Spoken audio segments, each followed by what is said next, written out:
اللہ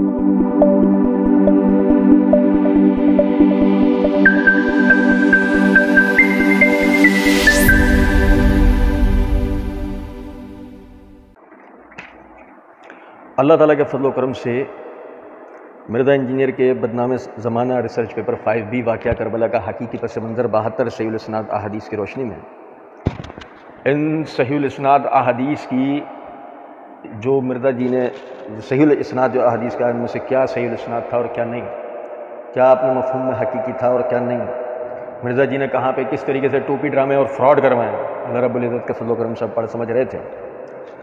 مرزا جی نے صفحہ نمبر 31 کے اوپر عنوان قائم کیا، قسطنطنیہ والی بشارت یزید بن معاویہ پر چسپاں کرنا علمی غلطی ہے۔ اچھا سمجھے گا ذرا اس بات کو، یعنی کہ مرزا جی نے بنو امیہ، جیسے کہ ہم پڑھے تھے، پہلے سیدنا عمر رضی اللہ عنہ کے خلاف تنقید کا پہلو، پھر سیدنا عثمان، حضرت عائشہ، حضرت معاویہ رضی اللہ تعالیٰ عنہ کے بعد دیگر وہ حضرات بنو امیہ میں سے مثال کے طور پر مروان وغیرہ یا دیگر یہ لوگ، مرزا جی ان پہ اعتراض کرتے کہتے اب آخر میں یزید کی طرف آئیں، اور یہ وہ جگہ ہے جہاں پر آ کر مرزا جی وہ جو اپنے پمفلٹ کی ابتدا کے اندر لکھ کر آئے تھے واقعہ کربلا کا حقیقی پس منظر،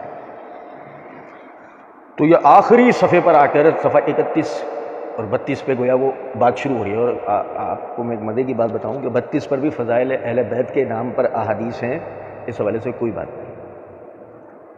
تو جس طرح رافضی و نیم رافضی دیگر وائزین و ذاکرین کربلا، حادثہ کربلا کا نام لے کر جو اپنا چورن بیچتے ہیں، مرزا جی نے بھی اپنے پمفلٹ کو اسی طریقے سے بیچا ہے، اور لطف کی بات یہ ہے کہ واقعہ کربلا کے حوالے سے کوئی بات ہے ہی نہیں۔ اور یہ آخری حصے کو بھی جو آج ہم پڑھ رہے ہیں اس کے، یعنی کہ آخری سے مراد یہ ہے کہ جو ان کے گفتگو کے موضوع کے حوالے سے، پمفلٹ کے گفتگو کے موضوع کے حوالے سے یہ آخری بات جو ہم پڑھ رہے ہیں، تو اس پہ بھی توجہ کرنے کی ضرورت ہے کہ آیا کہیں اس پہ بھولے بس رہے ایسی کوئی بات چل رہی ہے یا نہیں۔ پھر اس کے بعد یہ غور طلب ہے کہ اللہ رب العزت نے قرآن پاک کے اندر فرمایا، یا ایھا الذین آمنوا کونوا قوامین للہ شہداء بالقسط ولا یجرمنکم شنآن قوم علی الا تعدلوا اعدلوا هو اقرب للتقوی واتقوا اللہ ان اللہ خبیر بما تعملون۔ اللہ رب العزت نے فرمایا، اے ایمان والوں، کسی بھی قوم کی، یعنی کہ اللہ کے لیے گواہی دینے والے بن جاؤ انصاف کے ساتھ، اور کسی بھی قوم کی دشمنی تمہیں اس بات پر نہ اکسائے کہ تم انصاف کو چھوڑ دو، انصاف کیا کرو، اللہ کے نزدیک یہ پرہیزگاری کی تقوی کی بات ہے، اور بے شک اللہ جو کچھ بھی تم کرتے ہو اس کو جانتا ہے۔ اب یہاں پر یہ غور طلب بات ہے یزید بن معاویہ کے حوالے سے اہل سنت کا حقیقی موقف و منہج کیا ہے، وہ تو انشاءاللہ ہم آخر کے اندر ایک ہی جملے سے انشاءاللہ آپ کو واضح کر دیں گے۔ فی الوقت صرف یہ بتانا تھا کہ یزید بن معاویہ کی وکالت کا یا دفاع کا مسئلہ نہیں ہے، مسئلہ یہ ہے مرزا جی نے جو اس کے نام پر جھوٹ بولا ہے یا جو باتیں کی ہیں، ہمیں تو بس مرزا جی کو پکڑنا مقصود ہے۔ اب مرزا جی نے ایک کا عنوان قائم کیا اور ترجمہ صحیح حدیث لکھ کے لکھتے ہیں، میری امت کا پہلا لشکر جو کیسر کے شہر بریکٹ میں قسطنطنیہ کی فتح کے لیے جنگ کرے گا، ان کی مغفرت کر دی گئی ہے۔ صحیح بخاری حدیث نمبر 2924۔ میں ایک دفعہ مرزا جی کا عنوان بتا رہا ہوں آپ کو۔ مرزا جی کہتے ہیں قسطنطنیہ والی بشارت کو یزید بن معاویہ پر چسپاں کرنا علمی غلطی ہے۔ اب ذرا دیکھیں، میری امت کا پہلا لشکر جو کیسر کے شہر بریکٹ میں قسطنطنیہ کی فتح کے لیے جنگ کرے گا، ان کی مغفرت کر دی گئی۔ پھر مرزا جی دو کا عنوان قائم کرتے ہیں، کہتے ہیں ابو عمران تابعی رحمہ اللہ کا بیان ہے، ہم قسطنطنیہ پر حملے کے لیے روم پہنچے اور ہمارے امیر لشکر عبد الرحمن بن خالد بن ولید رحمہ اللہ تھے۔ وہاں سیدنا ابو ایوب انصاری رضی اللہ تعالیٰ عنہ نے ہمیں ایک آیت کی تفسیر سمجھائی، پھر آپ اللہ جل جلالہ کی راہ میں جہاد میں شریک ہوتے رہے اور بالآخر قسطنطنیہ میں دفن ہوئے۔ سنن ابی داؤد حدیث نمبر 2512۔ پھر تین کا عنوان مرزا جی نے قائم کیا، ترجمہ صحیح حدیث، سیدنا ابو ایوب انصاری رضی اللہ تعالیٰ عنہ روم میں اس لشکر میں فوت ہوئے جس میں امیر لشکر یزید بن معاویہ تھا۔ صحیح بخاری حدیث نمبر 1186۔ اب مرزا جی آگے کہتے ہیں نوٹ، قسطنطنیہ پر ایک سے زیادہ حملے ہوئے تھے اور سیدنا ابو ایوب انصاری رضی اللہ تعالیٰ عنہ خود ان تمام لشکروں میں شریک رہے۔ اب آپ رضی اللہ تعالیٰ عنہ عبد الرحمن بن خالد بن ولید رحمہ اللہ والے لشکر میں تو زندہ تھے، جبکہ یزید والے لشکر میں آپ رضی اللہ تعالیٰ عنہ بریکٹ میں 54 ہجری میں فوت ہوئے۔ اس تحقیق سے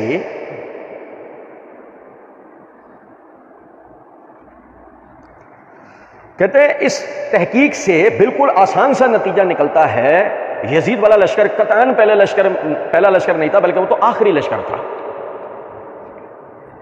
اب سنیں ذرا بات، میں آپ کو بتاؤں۔ مرزا جی مسئلہ نمبر 157 پارٹ 2 میں کہتے ہیں اس طریقے سے اگر جھوٹی سٹوری بنانی ہو تو میں بڑی فٹ قسم کی سٹوری بنا کے نا ایک فلم بنا سکتا ہوں۔ واہ! تو آپ نے دیکھا اس تحقیق سے بالکل آسان سا نتیجہ جو نکالا ہے مرزا جی، اس تحقیق سے یزید پہلا لشکر، یعنی یزید والا لشکر قطعاً پہلا لشکر نہیں تھا بلکہ وہ تو آخری لشکر۔ اچھا دیکھ، پہلے تو ہم سامنے بیٹھے تھے نا، مرزا جی سے کہتے ہیں اچھا مرزا جی پہلا والا لشکر کون سا تھا؟ وہ بتایا؟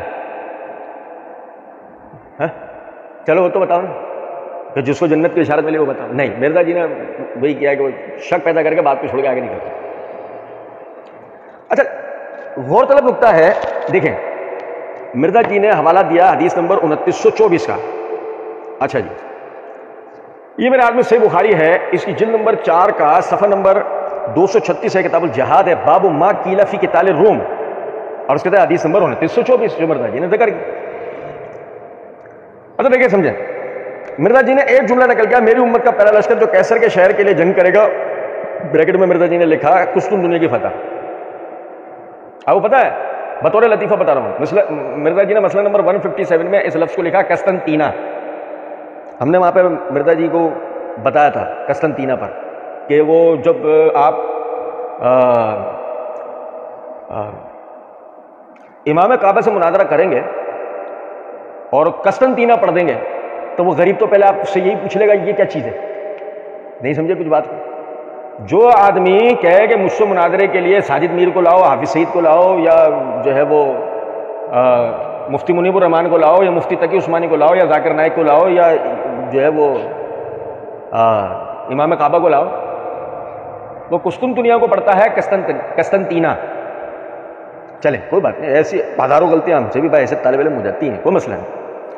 اچھا مطلب یہ بات بتانے کی نوبت مجھے اس لیے آئی ہے کہ مرزا جی کہتے ہیں قسطنطنیہ والی بشارت یزید بن معاویہ پر چسپا کرنا علمی غلطی ہے، اور مزے کی بات ہے پمفلیٹ میں قسطنطنیہ کے کاف کے اوپر پیش لگا ہوا۔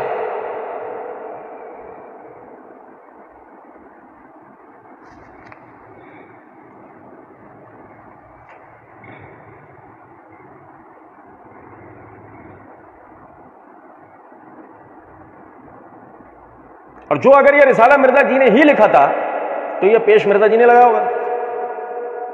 تو مرزا جی نے 3 سال بعد جب 157 ریکارڈ کروایا تو اس میں قسطنطینہ کیوں پڑھا؟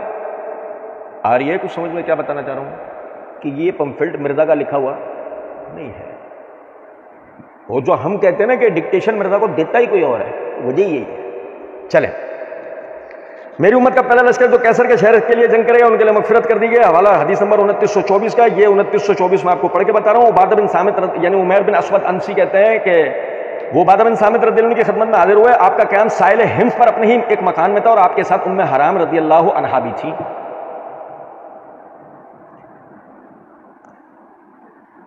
اچھا ابھی سمجھیں ذرا اس بات کو، یعنی کہ عبادہ بن صامت رضی اللہ عنہ تھے حمص میں۔ کہاں تھے بھائی میرے؟ حمص کہاں ہے؟ شام میں۔ کدھر ہے؟ اچھا آپ سنیں ذرا بات، یہ ذہن میں رکھیے گا، مرزا جی نے روایت کو درج نہیں، روایت کو پوری لکھا نہیں، ہو سکتا ہے مرزا جی کو نقطہ پتا ہو، یا ہو سکتا ہے کہ مرزا جی یعنی کہ پتہ تو تھا نہیں ان کو، جملہ اتنا جو ہے وہ جملہ لکھ دیا کہ میرا مدعا یعنی میرا جو دعویٰ اس سال ہو جائے گا۔ کہتے ہیں عمر نے بیان کیا کہ ہم سے ام حرام رضی اللہ عنہا نے بیان کیا کہ میں نے نبی اکرم صلی اللہ علیہ وسلم سے سنا ہے کہ آپ نے فرمایا تھا میری امت کا سب سے پہلا لشکر جو دریائے سفر کر کے جہاد کے لیے جائے گا، اس نے یعنی کہ یہاں بریکٹ میں وحید الزما کے ترجمے لکھا ہے کہ اپنے لیے اللہ تعالیٰ کی رحمت و مغفرت واجب کر لی۔ ام حرام رضی اللہ عنہا نے بیان کیا کہ میں نے کہا تھا یا رسول اللہ صلی اللہ علیہ وسلم کیا میں بھی ان کے ساتھ ہوں گی؟ آپ نے فرمایا ہاں تم بھی ان کے ساتھ ہوگی، ہاں تم بھی ان کے ساتھ ہوگی۔ پھر نبی کریم صلی اللہ علیہ وسلم نے فرمایا سب سے پہلا لشکر میری امت کا جو کیسر کے شہر پر چڑھائی کرے گا ان کی مغفرت ہوگی، ان کی مغفرت ہوگی۔ میں نے کہا میں بھی ان کے ساتھ ہوں گی یا رسول اللہ، تو آپ نے فرمایا کہ نہیں، تو ان کے ساتھ نہیں ہوگی۔ اچھا دیکھیں اب حدیث میں الفاظ تھے اول جیش من امتی یغزون البحر قد اوجب، وہ پہلا لشکر جو سمندری جہاد کرے گا اس کو پر واجب کر دی گئی، واجب کر دی گئی۔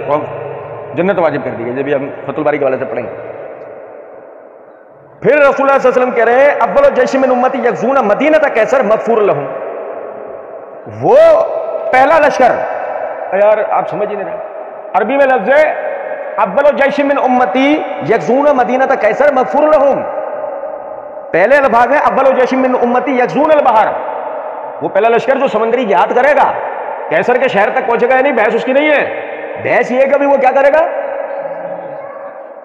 پھر دوسرے جملے میں آپ کہہ رہے ہیں اول الجیش من امتی یغزون مدینۃ کیسر مغفور لہم، اور وہ پہلا لشکر جو کیسر کے شہر پر چڑھائی کرے گا وہ مغفرت شدہ، یعنی اس کی مغفرت ہوگی۔ وَقُلْ جَاءَ الْحَقُّ وَزَهَقَ الْبَاطِلُ إِنَّ الْبَاطِلَ كَانَ زَهُوقًا۔